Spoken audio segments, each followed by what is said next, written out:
But first of all, to the never-ending rapprochement tour from our current Prime Minister, Anthony Albanese. A 6-year diplomatic deep freeze between Australia and China is over this morning. Our Prime Minister meeting with China's President on the sidelines of the G20 summit. A meeting 6 years in the making. Warm, positive, productive. Anthony Albanese says his meeting with President Xi Jinping was a good first step in re-establishing relations with China. President Xi, I look forward to a constructive exchange and dialogue today.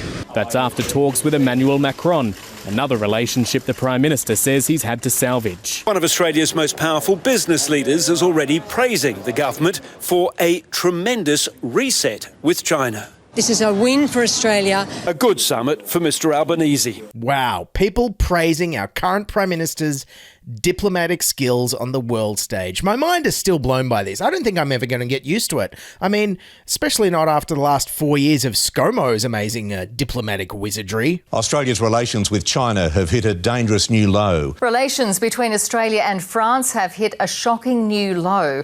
The French President has accused Scott Morrison of lying. Do you think he lied to you?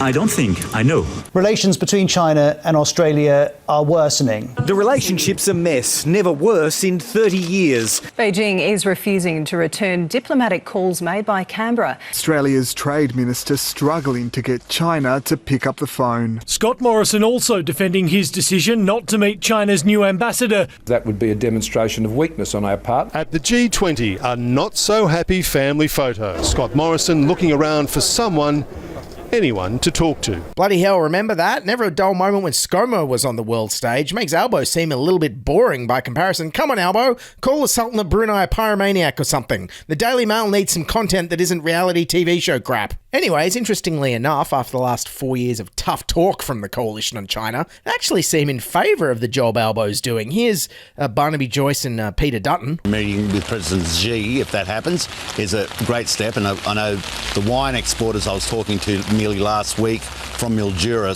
certainly want to see something happen with the unnecessary embargoes that we have on our products. Well, we certainly welcome the meeting, and the approach that I've taken since I became leader of the Liberal Party is to provide bipartisan support to the government, particularly when it comes to international relations. The engagement in our region, but with world leaders otherwise, is incredibly important. And it's also important that when the Prime Minister's on the world stage, that we provide support. Yes, good to see Dutton and the Liberals having some consistency against Labor here. No, just kidding. Remember back in February when they accused them of having a Manchurian candidate? Scott Morrison is dialling his China rhetoric to 11. Prime Minister, we got another Manchurian candidate. Microphones turned off before the Prime Minister completed his sentence, in which he accused the Deputy Labor leader of being a Manchurian candidate.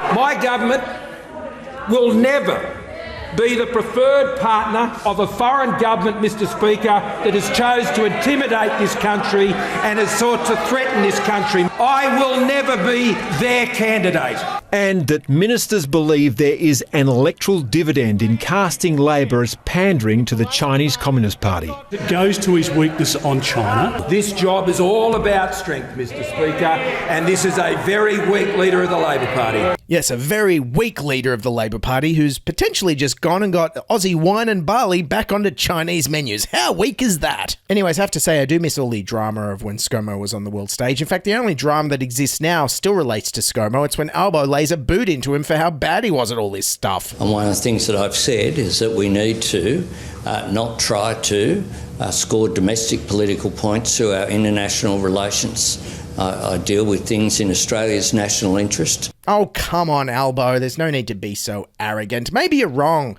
Maybe ScoMo lying to the French and pissing off the Chinese was in Australia's national interest. Tell you what, it was at least in the national interest of Australia's comedy writers, that's for sure. Your professionalism and skillful diplomacy is boring for us. Now, go Dak Macron or something.